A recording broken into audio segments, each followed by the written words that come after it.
اور فیصلہ کن بنیادوں پر کیا گیا, اس میں کون سے ثبوت تھے جنہیں قابل قبول کیا سمجھا گیا, اور جو صحیح نہیں تھے انہیں کن ثبوتوں کو رد کیا گیا. تو یہ تفصیلی فیصلہ جب آئے گا تو پھر یقیناً افسر صاحب آپ کو بھی پتا ہے کہ ٹی او آرز پر کمیشن نہیں بن پایا, کبھی اپوزیشن متفق نہیں ہو پائی, کبھی حکومت کو ان کے ٹی او آرز جو تھے وہ قابل قبول نہیں تھے. تو ابھی جب یہ معاملہ سپریم کورٹ میں ہے, عمران خان کی اگر بات کی جائے تو انہوں نے اپنا دھرنا بھی اسی حوالے سے ختم کیا کہ یہ معاملہ سپریم کورٹ میں جائے گا, اور سپریم کورٹ پر وہ یقین بھی کر رہے ہیں, تو آنے والے وقت میں یقیناً کوئی اچھا ہی فیصلہ ہوگا جو ملک و قوم کے لیے بہتر ہو. اصل میں عمران خان نے اپنا دھرنا اس لیے نہیں ختم کیا کہ کورٹ میں جائے گا, لوگ آئے نہیں, 10 لاکھ کیا 10,000 لوگ نہیں آئے, کہاں تک آئیں لوگ, یہ بھی تو ہے ایک مسئلہ کہ ایک شخص جو لیکن ہم مطلب نہ نون لیگ کی بات کرتے ہیں نہ تحریک انصاف کی بات کرتے ہیں.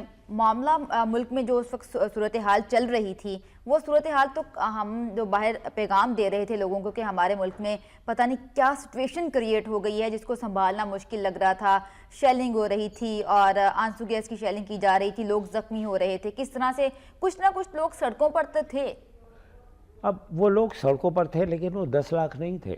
جی یہ تو وہ دھرنے کے سلسلے میں نہیں تھے. کراچی سے کتنے لوگ آئے, پنجاب سے کتنے لوگ گئے, بلوچستان سے کتنے آئے, صرف وزیر اعلیٰ خیبر پختونخوا اپنی سرکاری گاڑی میں سرکاری ہیلی کاپٹر کے ذریعے سرکاری لوگوں کو لے کر آئے وہ. تو اس سے تو اندازہ ہوتا ہے کہ نہ صرف یہ کہ لوگ نہیں آئے بلکہ جو لوگ آئے وہ بھی غلط لائے گئے اور سرکاری وسائل کو استعمال کیا گیا. اسے اگر آپ دیکھیں تو ایک بغاوت کے ذیل میں آتا ہے کہ ایک صوبائی حکومت وفاقی حکومت کے خلاف اس طرح چڑھے. جی ان کے خلاف تو قرارداد بھی جمع کروائی گئی پچھلے دنوں. ابھی انہوں نے ایک مقدمہ بھی دائر کیا ہے یا کر رہے ہیں کہ سی پیک کے سلسلے میں جی جو حقوق تھے اور جو وعدے کیے گئے تھے وہ پورے نہیں کیے گئے.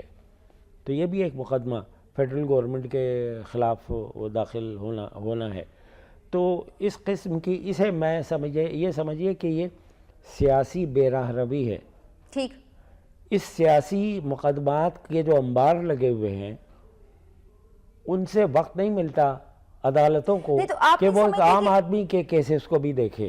سی پیک کا معاملہ لے کر وہ عدالت جانے کی بات کر رہے ہیں تو حکومت کو چاہیے کہ دونوں سیاسی جماعتیں بیٹھ کر اس معاملے کو حل کریں, کیونکہ پاکستان کا حصہ ہے خیبر پختونخوا, بھی کوئی الگ نہیں ہے اس سے. نہیں بالکل ٹھیک ہے, آپ بالکل ٹھیک کہتی ہیں.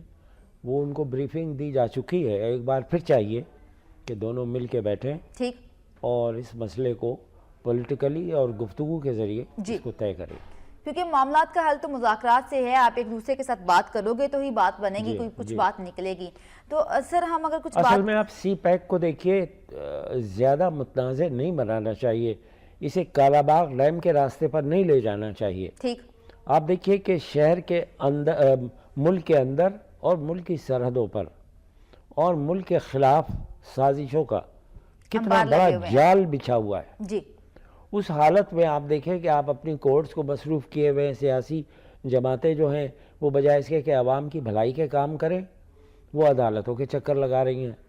تو اس صورت میں ایسا محسوس ہوتا ہے کہ جیسے ہم اپنی ترجیحات طے نہیں کر سکے صحیح کہ ان حالات میں ہماری ترجیحات کیا ہیں. ٹھیک. اور اس کا فائدہ کسی کو نہیں ہوگا, دشمنوں کو ہوگا. ابھی آپ دیکھیے کہ انڈین ایمبیسی جو پاکستان میں اس کے 8 لوگوں کو نکالا گیا یہاں سے. جی. راہ کے کچھ ایجنٹ پکڑے گئے شمالی علاقے میں. جی جی. کل بھوشن پکڑا گیا یہاں پر, اس سے پوچھ گچھ ہو رہی ہے. تو ایسے حالات میں جب کہ دشمن چاروں طرف سے آپ کو گھرے ہوئے, ادھر بلوچستان میں برامداغ کا بھی مسئلہ ہے. جی آپ نے بلوچستان کی بات کی, کل بھی کچھ فراری جو تھے وہ قومی دھارے میں شامل ہوئے بلوچستان کے امن کے لیے, اور وزیر اعلیٰ بلوچستان ثناء اللہ ظاہری صاحب بھی کافی کوشش کر رہے ہیں کہ بلوچستان کے حالات بھی بہتر ہوں اور وہاں پر بھی امن قائم ہو. جی ہونا چاہیے. دیکھیے بلوچستان میں جو کچھ ہوا ہے وہ ایک آدمی یا ایک سردار کے اوپر ہے. اب یہ سرداری نظام ختم ہونا چاہیے نا. ٹھیک. بلوچستان میں آپ دیکھیں کہ ابھی تک عوام وہاں برسر اقتدار آئے نہیں سوائے ڈاکٹر مالک کے. جی. سارے جو سردار ہیں اور جو ٹرائبل چیف ہے وہی حکومت میں آتے ہیں. تو پھر یہ تحریک کیسی ہے؟ ٹھیک. یہ عوامی تحریک تو نہیں ہوئی, یہ ایک ٹرائبل چیف کا اپنے اقتدار کو، اپنی طاقت کو بحال کرنے کا ایک مشن ہے، جس میں اسے فنڈز مل رہے ہیں بھارت سے، اور وہ کام کر رہا ہے پاکستان کے خلاف. ٹھیک، تو اس کو دیکھنا چاہیے. ابصار صاحب، اگر یہ فیصلہ کورٹ کا فیصلہ، سپریم کورٹ کا فیصلہ آ جاتا ہے نواز شریف کے حق میں، ان کے بچوں کے حق میں فیصلہ آ جاتا ہے، تو آپ کیا سمجھتے ہیں کہ اپوزیشن دیگر جماعتیں جو ہیں ان کو کیسا دھچکا لگے گا، کیا ری ایکشن ہوگا ان کا اس کے بعد؟ نہیں دیکھیں، اس کو ہمیں ان کی تضحیق کرنے یا ان کو شرمندہ کرنے کی ضرورت نہیں ہے. ٹھیک ہے، اگر نواز شریف کے حق میں فیصلہ آ گیا تو قبول کر لیں اسے، اور پھر حکومت کے کام اسی رفتار سے جاری رہنے کے لیے موقع فراہم کریں. جیسے ابھی حکومتی رہنماؤں کی جانب سے تو یہ کہا جاتا ہے کہ جو بھی فیصلہ ہوگا وہ ہم اس کو تسلیم کریں گے، اور باقی سیاسی جماعتیں بھی یہی بات کہہ رہی ہیں کہ جو بھی فیصلہ ہوگا ہم اس کو تسلیم کریں گے. تو اب یہ ہے کہ اگر اس میں ایک شخص کا موقف غلط ثابت ہوا تو اسے شرمندہ کرنے، اس کے خلاف طعنے زنی کرنے کی بھی ضرورت نہیں ہے. ٹھیک. اور جو جیت گیا اسے بھی اتنا فخر اور شیخی جتانے کی ضرورت نہیں ہے. صحیح. اب مسئلہ یہ ہے کہ حکومت ہر طرف سے پریشانی میں ہے، کہ اور پریشان کرنے والے یہ نہیں سوچتے کہ حکومت کے خلاف کام کرنے سے عوام کا نقصان ہوتا ہے. حکومت 5 سال کا مینڈیٹ لے کر آئی ہے، جی، تو 5 سال میں اسے کتنا آپ نے یکسوئی کے ساتھ کام کرنے دیا. بارہا میں نے کہا ہے کہ آپ جس صوفے پر بیٹھی ہیں، کوئی ایک پایا کھینچے، کوئی آ کے آپ کے ساتھ ہاتھ سے قلم کھینچ لے، کوئی اخبار کھینچ لے، کوئی کچھ کرے، پریشان کرے آپ کو، تو آپ کیسے کام کریں گی؟ آپ کیسے اخبار پڑھ کے یہ پروگرام کریں گی؟ ٹھیک. تو سوال یہ پیدا ہوتا ہے کہ ایسے حالات پیدا کرنا چاہیے، کم سے کم کورٹس کو زحمت دینی چاہیے تاکہ وہ عوامی مقدمات آپ نے بالکل کہا کہ ہم جمہوریت کی بات کرتے ہیں، جمہوری حکومت ہے اور عوام نے منتخب کیا ہے ان کو، اپنے نمائندے نواز شریف صاحب کو، مسلم لیگ نون کو، تو ان کو کام کرنے دینا چاہیے. لیکن جہاں پہ رکاوٹیں ہوں، جہاں پہ عوام کی بات کی جائے، عوام مہنگائی کرتی ہے، ان تمام صورتحال کو بھی ہمیں نظر میں رکھنا چاہیے. بالکل رکھنا چاہیے. دیکھیے یہی تو ایشوز ہیں. اب ان ایشوز کی طرف اپوزیشن نہیں آتی. جی. پانی، صاف پانی کا مسئلہ ہے، اس پر دھرنا دو. جی. مہنگائی بڑھ رہی ہے، اس پر دھرنا دو. بجلی کی سپلائی جتنی وعدہ کیا تھا اس کے مطابق ابھی تک پوری نہیں ہو سکی، اس کے خلاف دھرنا. یہ عام آدمی کا ایشو ہے. اب پاناما جو ہے یہ عام آدمی کا ایشو نہیں ہے، یہ خاص پارٹی کا ایشو ہے، اور وہ اس کے ذریعے اس حکومت کو ناکام کرنا چاہتی ہے. ٹھیک. تو سوال یہ ہے کہ خود اگر حکومت کے اوپر یہ الزام ہے کہ ترقیاتی کاموں میں اس کی ترجیحات صحیح نہیں ہیں، یعنی میٹرو ٹرین کی ترجیح نہیں ہونی چاہیے، اس کے مقابلے میں اسکولوں اور پانی کا، اسپتالوں کا قائم کرنا ضروری ہے. تو دوسری طرف اپوزیشن کی ترجیحات بھی تو ٹھیک نہیں ہیں، وہ بھی تو مثالی نہیں ہیں. صحیح. یعنی جو ایشوز ہیں اس کے اوپر آپ احتجاج کریں، اس کے بارے میں آپ تجاویز پیش کریں. صحیح. اور یہ ہوتا نہیں. دیکھیے جو اپوزیشن لیڈر ہے وہ بھی عوامی بھلائی کے کام کرتی ہے. جی. یہ جو پانی فلٹریشن پلانٹس ہے، یہ کم از کم جو اپوزیشن جماعتیں اپنے ان علاقوں میں جہاں انہوں نے ووٹ لیا ہے، کامیاب ہوئی ہیں، وہاں لگائیں. وہاں کے جو وسائل ہیں ان کو پول کریں اکٹھے اور وہ لگائیں. عوام کی بھلائی. ہوتا یہ ہے کہ ہمارے یہاں حکومت کی توجہ، حزب اختلاف کی توجہ ہوتی حکومت کو گرانے کی طرف. ٹھیک. حکومت کی گرانے کی طرف حکومت کو تھوڑا موقع تو دے عوام کے لیے. عوام کے جو ایشوز ہیں اس کے اوپر بہت سختی سے حکومت کو تنقید کا نشانہ بنانا چاہیے، اور صرف تنقید کا نشانہ نہیں بلکہ متبادل تجاویز بھی دینا چاہیے، کیونکہ اس میں عوام کا فائدہ ہے.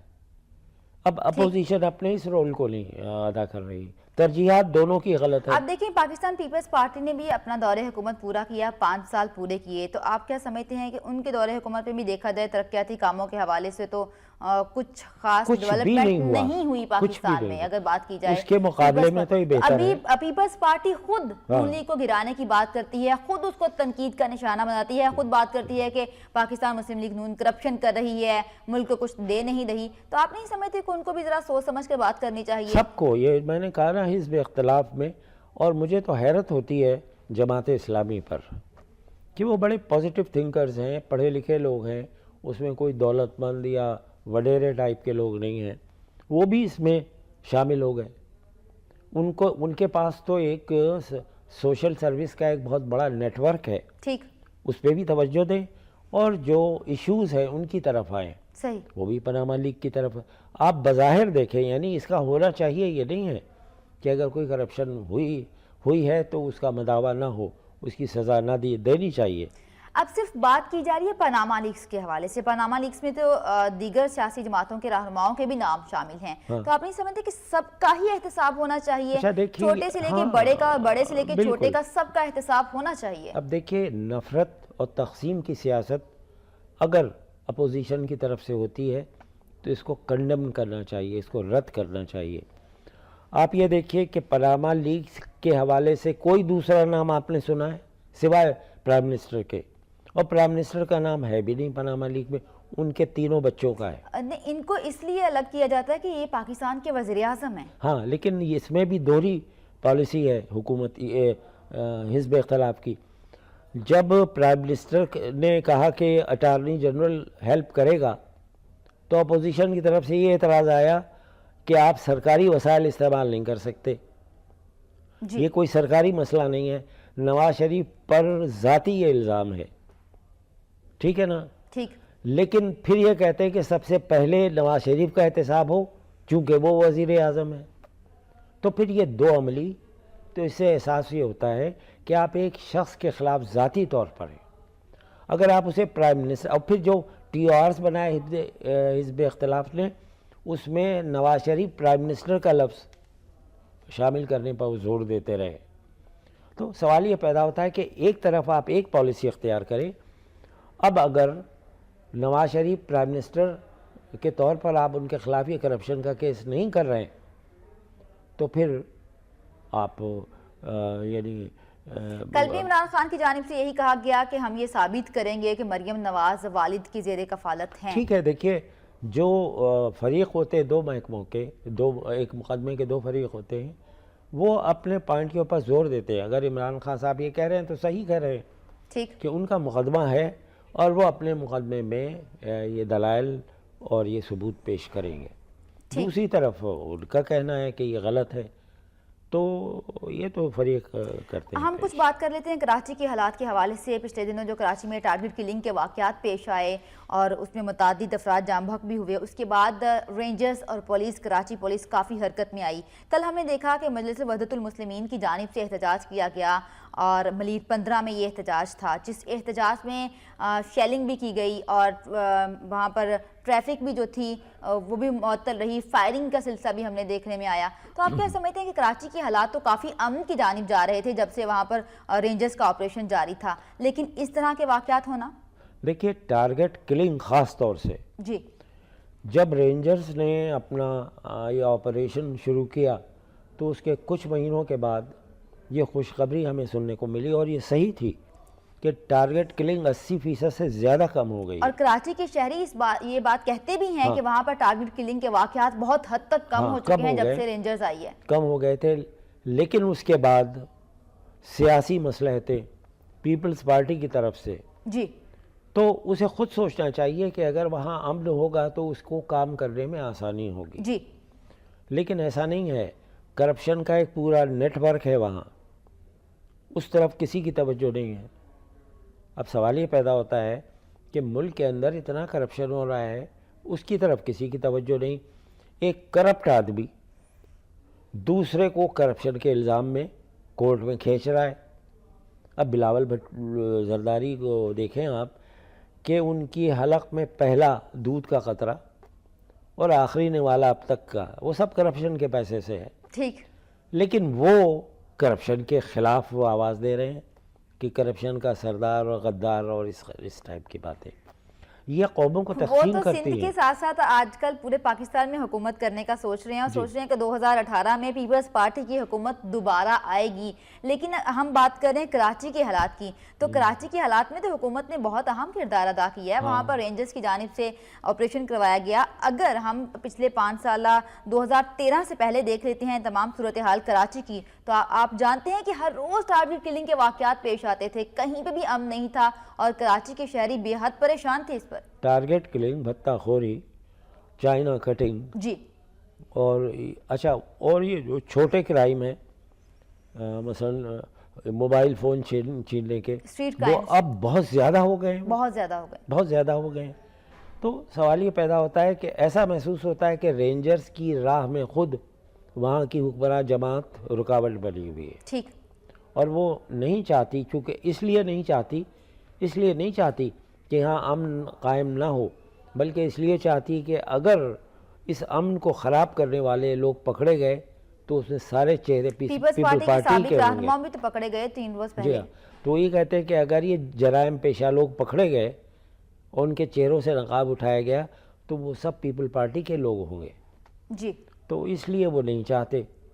پیپلز پارٹی کے لوگوں کی بات کی آپ نے, تو ابصار صاحب ایم کیو ایم کے بارے میں بھی کہا جاتا تھا. جی, یہ تعصب بھی لیا جاتا تھا. وہاں کمپٹیشن تھا کہ کون زیادہ کرپشن کر رہا ہے, اور کرپشن کو وہ 2 مقصد کے لیے استعمال کرتے تھے. ایک تو کرپشن کے ذریعے پیسہ, ٹھیک, اور دوسرے کرپشن کے ذریعے اپنی نیوسنس ویلیو, اپنی دہشت ٹھیک, برقرار رکھنا. اور اس دہشت کے ذریعے وہ جو کام بھی کروانا چاہتے تھے فوراً کروا لیتے تھے. جی. لیاری کا آپ دیکھیں کیا کیا حالات تھے, اور کیا اب بھی ہیں, کوئی نہیں ہے. تو وہاں جو کم سے کم انٹیریئر سندھ میں جو پیپل پارٹی کو اکثریت ملتی ہے, ووٹ ملتے ہیں. لیکن ابصار صاحب دیکھیں, ابھی جب سے سندھ کے وزیر اعلیٰ چینج ہوئے ہیں وہاں پر, تو مراد علی شاہ کافی متحرک ہیں سندھ کے ہر معاملے میں. صفائی کا معاملہ ہو, چاہے امن کا معاملہ ہو, تو وہ خود پیش ہیں اس معاملے میں, تمام تر صورتحال کو دیکھ رہے ہیں. وہ ٹھیک ہے, دیکھیے پیش رہنا اس معاملے میں, انہیں چاہیے اپنے محکموں کو متحرک کریں. ٹھیک. جو صفائی کا ذمہ دار ہے اس میں تبدیلیاں لائیں, اس کے لیے کوئی انفراسٹرکچر ایسا ایکٹیو قسم کا وہ کریں, اور خود جو ان کا منصب ہے پورا کریں. اب اس طرح تو لوگ اعتراض لگاتے ہیں کہ فوٹو سیشن کروا رہے ہیں, ایک سستی شہرت حاصل کرنے کی کوشش کر رہے ہیں. ان کی نیت کی بات نہیں ہے. ٹھیک. ان کا یہ یعنی ایک خیال ہے کہ جو گندگی ہے اس سے لوگوں کو سامنے نظر آتا ہے کہ کراچی میں کام نہیں ہو رہا ہے, حکومت کام نہیں کر رہی ہے. تو جو بھی کام کرنے والے متعلقہ ادارے ہیں ان کو متحرک کریں, اداروں کو مضبوط کیا جائے, تب بھی امن بھی قائم ہوگا. اور صفائی کے حوالے سے بات کی جائے, کل اگر ہم بات کرتے ہیں, وزیر اعلیٰ سندھ کی ہی بات کر رہے ہیں, تو ان کی جانب سے کہا گیا کہ امجد صابری کے 2 قاتلوں کو گرفتار کر لیا گیا ہے, ان کو پکڑ لیا گیا ہے. تو کراچی پولیس نے اس میں کامیابی حاصل کی ہے. جی, یہ اچھی کامیابی ہے, اور ان کو جو پکڑے گئے ہیں اور وہ واقعی وہی لوگ ہیں جنہوں نے یہ واردات کی تھی, تو ان کو سزا ملنی چاہیے. ٹھیک. اور بڑی زبردست اچھی قسم کی سزا ملنی چاہیے تاکہ لوگوں کو عبرت ہو. صحیح. لیکن یہ جو احتجاج کیا جاتا ہے کچھ گرفتاریوں پر, آپ سمجھتے ہیں کہ لوگوں کو احتجاج کرنا چاہیے, یا کہ ہمارے ملک میں یا ہمارے ارد گرد جتنے بھی لوگ اس طرح کے واقعات میں ہوتے ہیں, شامل ہوتے ہیں, ہمیں ان کی نشاندہی کرنی چاہیے, ہمیں بھی حکومت کا ساتھ دینا چاہیے؟ یہ بات ابھی 2 منٹ پہلے میں نے عرض کی تھی. جی. کہ حکومت اس لیے گرفتاریوں کے خلاف ہو جاتی ہے, یا ایم کیو ایم اس لیے گرفتاریوں کے خلاف ہو جاتی ہے کہ وہ لوگ جو پکڑے جائیں گے ان کے چہرے ان 2 پارٹیوں سے تعلق رکھتے ہیں. صحیح. آپ نے دیکھا ہوگا آج 4 مجرم پکڑے گئے, ان کا تعلق سیاسی جماعت سے ہے. سیاسی جماعت سے. ٹھیک ہے نا. تو یہ سیاسی جماعت 2 ہی ہیں بس وہاں, ایک تو پیپل پارٹی جو حکمراں جماعت ہے, اور دوسری جو نیم حکمراں جماعت, یعنی اپنی نیوسنس ویلیو کی وجہ سے وہ اب بھی حکومت میں نہ ہوتے ہوئے بھی اس کا دباؤ ہے علاقوں پر. ٹھیک. اور وہ اپنے غلط سلط کام بھی اب بھی کروا لیتے ہیں. تو اس کو دیکھنا چاہیے. کراچی کے حالات کی بات کر رہے ہیں, تو کراچی کے حالات تو بہتر ہوئے ہیں, اس کا کریڈٹ یقیناً ہماری حکومت کو بھی جاتا ہے, اور سندھ حکومت نے بھی اس میں تعاون کیا ہے, تو یہ معاملات یہاں تک پہنچے ہیں. آگے کیا حکمت عملی ہونی چاہیے؟ دیکھیے, یہ جو آپریشن ہو رہا ہے, آپریشن کلین اپ, اس کو اس وقت تک جاری رہنا چاہیے جب تک بہت کم نہ ہو جائے. ٹھیک. ختم نہیں ہوگا. یہ میں بارہا کہتا ہوں کہ جو برائیاں ہیں ایک دم ختم نہیں ہوتی. صحیح. یہ چلتی رہتی ہیں, لیکن دھیرے دھیرے اتنی کم ہو جاتی ہیں کہ خیر جو ہے وہ شر پر غالب آ جاتی ہے, اور شر کمزور ہو جاتا ہے, اور خیر جو ہے وہ طاقتور ہو جاتا ہے. اس سطح پر جب تک نہ، اور یہ عوام اور سیاسی جماعتوں کے تعاون کے بغیر ممکن نہیں ہے. ٹھیک.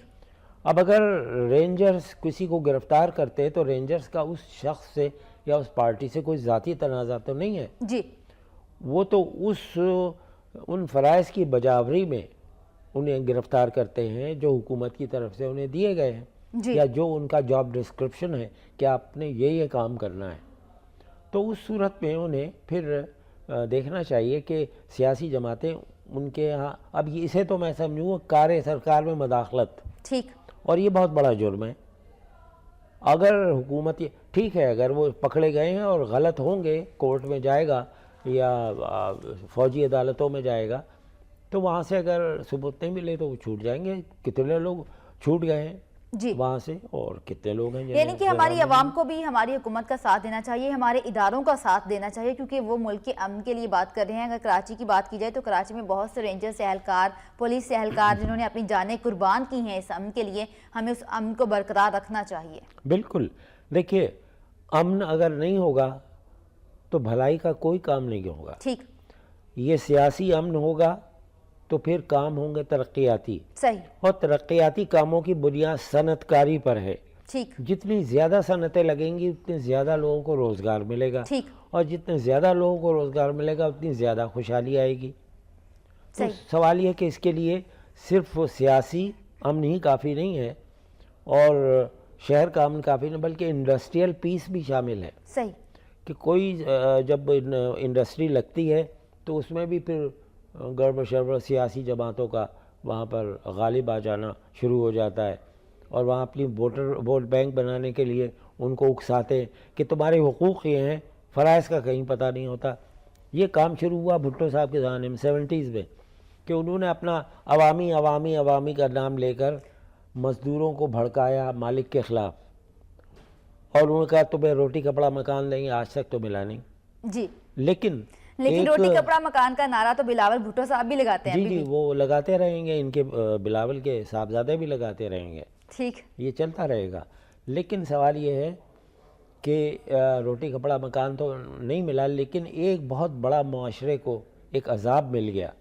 وہ عذاب ہے یہ جو کہنا چاہیے کہ کام چوری کا کلچر، جسے آپ دوسرے لفظوں میں ہڈ حرابی کہتے. کام نہ کرو، پیسے مانگو، تنخواہ مانگو. کام نہ کرو، تنخواہ مانگو. تنخواہ ہی نہیں، مراعات بھی مانگو.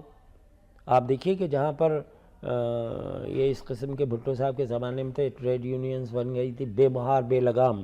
جی.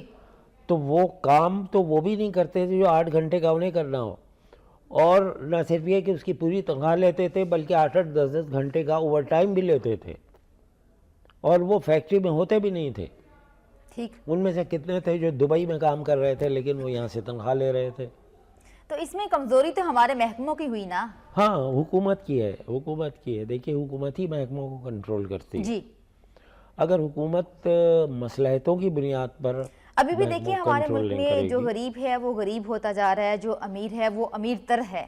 تو کوئی بیچ کا کوئی راستہ نہیں ہے. جو غریب ہیں بیچارے غریب ہی ہیں اور وہ مہنگائی کا رونا روتے ہیں. لیکن دوسری جانب حکومت کی بات کی جائے تو وہ یہ بات کرتی ہے کہ ہم نے مہنگائی کو کنٹرول کیا. یقیناً اگر پیٹرول کی قیمتوں کی بات کی جائے تو پیٹرول کی قیمتیں عالمی سطح پر کم ہیں، اس لیے ہمارے ملک میں بھی کم ہیں. نہیں، دیکھیے کوئی ریزن تو ہوتا ہی ہے.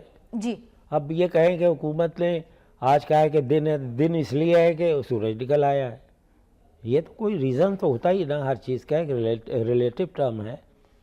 لیکن سوال یہ پیدا ہوتا ہے کہ حکومت کو کام کرنے کا موقع تو دیا جائے. ٹھیک.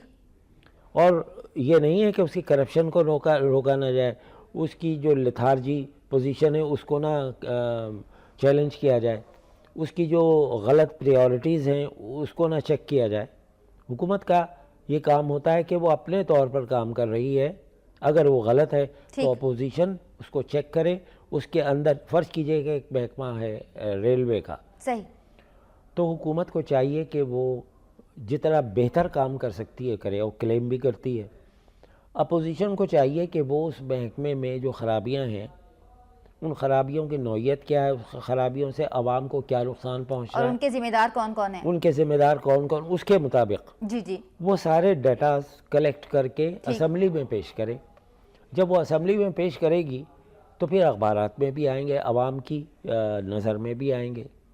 اور صرف وہ یہ نہیں کہ وہ جو خرابیاں ہیں وہ پیش کرے, بلکہ ان خرابیوں کا مداوع کیا ہونا چاہیے, اگر یہ خرابی ہے تو اس کی بہتری کس طرح ہو سکتی ہے. جی ٹھیک ہے نا. تو اس سے اپوزیشن کو عوامی ہمدردی ملے گی. اب اپوزیشن نے کیا کیا؟ آپ اپوزیشن کی بات کریں, ہم نے اس سے پہلے بھی اپوزیشن کی بات کی, بلدیاتی انتخابات ہوئے اور ہماری چھوٹی سطح پہ جو لوگوں کو اختیارات ملے تھے, ابھی تک ان کو فنڈز ہی نہیں دیے گئے. وہ کیسے ترقیاتی کام کروائیں گے, کیسی گلی محلوں کے کام کروائیں گے؟ اگر ہمارے یہاں لوکل گورنمنٹ کا نظام کام کر رہا ہوتا تو ہر آنے والی حکومت کو اس کا بہت فائدہ ہوتا, چونکہ نچلی سطح پر اگر کام ہوتا رہے تو عوام مطمئن رہتے ہیں. اور یہی لوکل گورنمنٹ کا سب سے بڑا کام ہے کہ عوام اگر مطمئن ہے تو پھر کتنے ہی دھرنے آپ دے دیں, کتنے ہی وہ کر دیں. اگر لوکل گورنمنٹ ہوتی تو لوکل گورنمنٹ مقامی مسائل کو حل کرتی. اب ہمارے جو الیکٹڈ ریپرزنٹیٹیو ہیں وہ سڑکیں بناتے ہیں.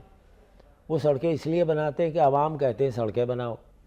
عوام اس لیے کہتے ہیں کہ سڑکیں بنانے والا نظام وہاں موجود نہیں ہے, لوکل گورنمنٹ موجود نہیں ہے. تو خود حکومت کو چاہیے کہ وہ لوکل گورنمنٹ کے نظام کو اپنی سوکن نہ تسلیم کرے, ٹھیک, بلکہ اس کو اپنے لیے ایک امداد کرنے والا ایک ذریعہ سمجھے اور اس سے بہت سے کام لے سکتی. یہ شاک ابزاربرز ہیں. صحیح, آپ نے دیکھا ہوگا گاڑی کے اندر انجن ہوتا ہے, وہ ایک شاک ابزاربر ہوتا ہے, اگر اس کو جھٹکا لگے جی جی, تو شاک ابزاربر جو ہے وہ جھٹکے کو روک لیتا ہے, انجن بچ جاتا ہے, یہ کم سے کم نقصان ہوتا ہے. تو یہ لوکل گورنمنٹ جو ہیں ان کی حیثیت شاک ابزاربر کی ہے مشینری میں, حکومت کی مشینری میں شاک ابزاربر کی ہے, اور اگر کوئی خرابی ہوگی تو یہ جھٹکا روک سکتی ہیں. اگر یہ کام کر رہی ہیں پھر حکومت کو جسٹیفائی بھی کرے گی اپنے کو کہ دیکھیے, اور وہ کام بھی کرے گی. حکومت بات کرتی ہے لوڈ شیڈنگ کے حوالے سے, تو کل بھی حکومت کی جانب سے ہی اعلان سامنے آیا کہ ملک میں لوڈ شیڈنگ کا دورانیہ کم کر دیا جائے گا. تو 2018 میں یہ کہا جاتا ہے کہ بالکل ہی لوڈ شیڈنگ کا خاتمہ کیا جائے گا. ابھی تو چونکہ لوڈ شیڈنگ کا دورانیہ کم کرنے کی بات کی جا رہی ہے تو عوام کو یقیناً امیدیں جو ہیں وہ بھر آئی ہیں ان کی کہ کچھ نہ کچھ تو ہوتا ہوا نظر آ رہا ہے. ہاں, یہ دیکھیں خوشخبری ہے, یہ اچھی بات ہے کہ آپ لوڈ شیڈنگ کو مرحلہ وار کم کرتے جائیں جی, اور عوام کو ریلیف ملتا رہے. اگر یہ حکومت نے کہا ہے, پرائم منسٹر نے حکم دیا ہے, تو اس کے اوپر تانے اور تشنے اور یہ سب دینے کے بجائے شکریہ ادا کرے کہ ہاں ٹھیک ہے, یہ ایسا ہونا چاہیے. اگر ایسا ہوتا ہے, ایک اور بھی ہے کہ 47 جو محکمے ہیں ان میں لوگوں کو ملازمت دینے کے پر جو پابندی تھی وہ ختم کر دی گئی ہے. جی, تو یہ بھی ایک اچھی خبر ہے کہ لوگوں کو روزگار ملے گا.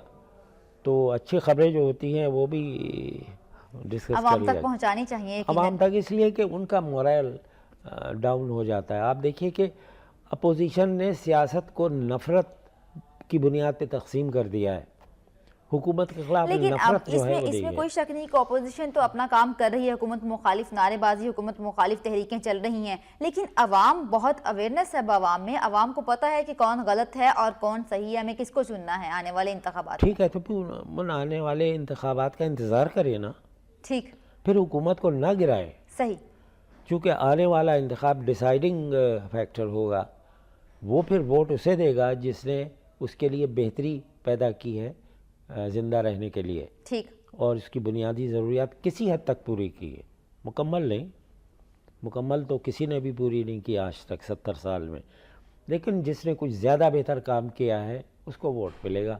ہمیں الیکشن میں جو لیسر ایول ہے اس کو ووٹ دینا ہوتا ہے. صحیح, سب ایک جیسے ہیں, لیکن کچھ کم خراب ہیں, کچھ زیادہ خراب ہیں. یعنی خراب ہیں لیکن فرق ہے, خراب ہے یہ ہر جگہ ہوتے ہیں. آج آپ ہیلری کلنٹن اور ڈونلڈ ٹرمپ کے الیکشن میں آپ دیکھ لیں جی کہ ان میں خرابیاں ہیں, ان میں بھی خرابیاں ہیں. وہ ایک دوسرے کو کہتے ہیں کہ یہ جو تباہ کر دے گا, اگر ہیلری آ گئی تو تباہ کر دے گی. لیکن ان کے قوانین کو ہمارے قوانین کے ساتھ کمپیئر کیا جائے تو ان کے قوانین بہت سخت ہیں, وہ ہر ایک پر لاگو ہوتے ہیں. یہاں پہ جو تاثر دیا جاتا ہے کہ امیر کے لیے کوئی قانون نہیں ہے, غریب کے لیے قانون موجود ہے, تو یہ تاثر ان کے لیے غلط ہے. وہاں پہ تو سب ایک جیسے ہیں, قانون کی نظر میں سب برابر ہیں, کیونکہ ہمارے ہاں بھی ہیں, لیکن کچھ لوگوں کی جانب سے یہ تاثر دیا جاتا ہے. دیکھیے, یہ کہنا غلط ہے کہ قانون غریبوں کے لیے نہیں ہیں. پاکستان دنیا کا وہ ملک ہے کہ جس میں ہر چیز کے لیے بے تحاشا قوانین ہیں، ٹھیک، اور قوانین میں بھی اوور لیپنگ ہے، ڈپلیکیشن ہے. تو میں تو اکثر کہتا ہوں کہ جتنے قانون اب بنے ہوئے ہیں اس پر اگر عمل درآمد شروع ہو جائے تو پاکستان جنت بن جائے گا. جی، لیکن اب نئے قانون بنانے کے بجائے، قانون در قانون بنانے کے بجائے جو ہمارے پاس جو قوانین موجود ہیں ہمیں اس پر ہی عمل اس پر کروانا عمل کریں. اگر اس پر عمل نہیں کرتے تو ایک میوزیم بنا لے پرانے قوانین کا، ڈیٹ جو ہیں عمل کے لحاظ سے، ٹھیک. اور ان کو وہاں رکھ دیں اور باہر لکھ دیں کہ عبرت قدائے دہر ہے یہ. اچھا، ابھی امریکہ کے صدارتی انتخابات ہو رہے ہیں، آج اس کا آخری دن ہے، وہاں پر انتخابات کا سلسلہ جاری ہے. آپ کیا سمجھتے ہیں کہ ہیلری پاکستان کے لیے کچھ بہتر ثابت ہو سکتی ہیں، کچھ فیصلے کر سکتی ہیں، یا ڈونلڈ ٹرمپ تو بالکل ہی مسلمانوں کے خلاف ہیں، وہ تو واضح اعلان کر چکے ہیں کہ وہ تو انڈیا کا ساتھ دیں گے اور جہاں جو مہاجرین وہاں پر موجود ہیں ان کو بھی نکال باہر کریں گے؟ دیکھیے، نسبتاً ہیلری زیادہ بہتر ثابت ہوں گی. ٹھیک، جہاں تک یہ خوش فہمی ہے ہماری کہ ان کی جو بیسک پالیسی ہے امریکہ کی وہ چینج ہوگی، وہ تو کبھی بھی نہیں. یا ہندوستان کے لیے ان کا جھکاؤ ختم ہو جائے گا، یہ خوش فہمی ہے. ٹھیک، آپ یہ دیکھیے کہ ہندوستان میں 1 ارب اور 25-30 کروڑ لوگ ہیں. جی، وہ مارکیٹ ہندوستان امریکہ کے بنائے ہوئے ہتھیاروں کا سب سے بڑا خریدار ہے، تو وہ کیوں نہیں چھوڑیں گے؟ پھر چائنا کے مقابلے میں وہ ایک چھپا ہوا دشمن بھی ہے چائنا کا، جی، اور آبادی کے لحاظ سے، وسائل کے لحاظ سے تقریباً وہ برابر ہونے کا دعوے دار ہے ایک دوسرے کو، تو وہ کیوں چھوڑیں گے؟ یہ سوچنا چاہیے. ہاں، ان کے ہیلری کے آنے سے نسبتاً بہتر ہوگا. ٹھیک، کچھ ہماری آواز بھی سنی جائے گی، 80% ان کی یا 70% ان کی، 30% ہماری بھی سن لی جائے گی. چونکہ اگر ہمارا محل وقوع، اسٹریٹجک پوزیشن ہماری نہ ہوتی جغرافیائی، تو ہمیں تو گھاس نہ ڈالتا امریکہ. لیکن یہ بات بھی تو امریکہ کو چبھتی ہے نا کہ چائنا پاکستان کا دوست ہے اور چائنا پاکستان کی مدد کرتا ہے، پاکستان چائنا کے ساتھ تعاون کے ساتھ ایک تعاون بڑھانے پر بھی زور دیتا ہے، اور ہر جگہ پہ چائنی اور پاکستانی ایک جگہ پر ہیں. یہ چیز بھی تو چبھتی ہے نا انڈیا کو، امریکہ کو. جی بالکل چبھتی ہے، اور اس لیے بھی وہ ہندوستان کا ساتھ دیتے ہیں. تو جو چائنا ہے اس کے خلاف امریکہ کیسے کام کرے گا زیادہ؟ جی، چونکہ مقروض ہے وہ اس کا. جی، دنیا بھر کو امریکہ قرض دیتا ہے، امریکہ نے چائنا سے قرض لیا ہوا ہے. جی، تو سوال یہی پیدا ہوتا ہے کہ جو جس کا مفاد ہوگا جس ملک کا، وہ وہی کام کرے وہ وہی کرے گا، چاہے ٹرمپ آ جائیں، چاہے ہیلری کلنٹن آ جائیں. ٹھیک، اس سے ہمیں خوش. ہاں، اب ہیلری کلنٹن کا مسئلہ یہ ہے کہ جب وہ ان کے ہسبینڈ پریزیڈنٹ تھے تب بھی وہ وائٹ ہاؤس میں رہی، اور براہ راست نہ صحیح بالواسطہ طور پہ وہ سیاست دیکھتی رہیں پاکستان، انڈیا وغیرہ. ٹھیک، پھر پچھلے 4 سال سے وہ سیکریٹری آف اسٹیٹ بھی رہیں، جی، تو وہ ایکٹیولی کام بھی کرتی رہیں. تو ان کی نظر مسائل پہ زیادہ گہری ہے. صحیح، ہیلری کی نظر مسائل پر زیادہ گہری ہے. بہت شکریہ ابصار عبدالعلی صاحب، آپ نے اپنا قیمتی وقت دیا. ہم نے بات کی دیگر مسائل پہ بھی، پاکستان کی سیاست پر بھی، اور امریکہ کے صدارتی انتخابات کے حوالے سے بھی. چاہے ہیلری آ جائے، چاہے ڈونلڈ ٹرمپ آ جائے، لیکن ان کے جو قوانین ہیں وہ تو یقیناً وہی رہیں گے. لیکن ہیلری کے آنے سے کچھ نہ کچھ ہو سکتا ہے کہ پاکستان کے لیے بھی کچھ نہ کچھ بہتری ہو. اس کے ساتھ ہی شمائلہ حبیب کو دیجیے اجازت. اللہ حافظ.